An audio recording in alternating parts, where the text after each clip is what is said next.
7月25号，在东京奥运会跳水女子双人3米板决赛中，中国队施廷懋和王涵凭借一贯优秀的压水花技巧，为中国奥运军团取得了第4金。那么，你知道压水花的背后有着怎样的科学原理吗？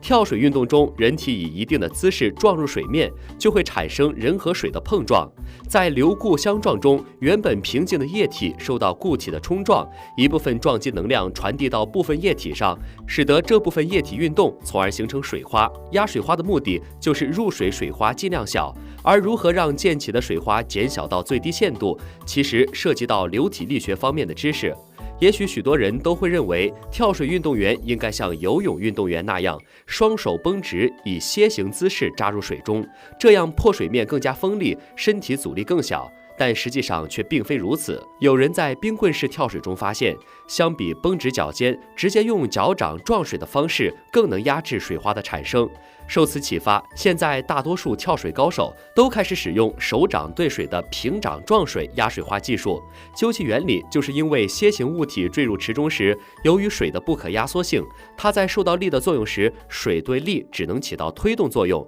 加之水的粘滞性小，在受力时水的运动会表现出不均匀性，局部受力的水就不会沿力的方向产生同一个方向的运动，而是向压强最低的方向运动。楔形物的斜面便是这个方向，因而下方的水不断沿着该方向逃逸，就会形成巨大的水花。而如果跳水运动员以手掌平面率先撞入水面时，这时撞入水面的物体就不是尖锐状，而是有一定面积的方形体，情况相对楔形也就有所不同了。物体入水后，对水的挤压方向是垂直向下的，之后水受挤压向四周扩散，由于四周都存在相邻水的反挤压力，因此不会形成很容易逃逸的方向，这样入水的技术就能有效地减小水花。除此之外，就是入水后的揉水技术了。在手掌接触到水面的那一刻，尽快把手臂往身体两侧推开，这样就能在水中推出一个真空。如果做得正确，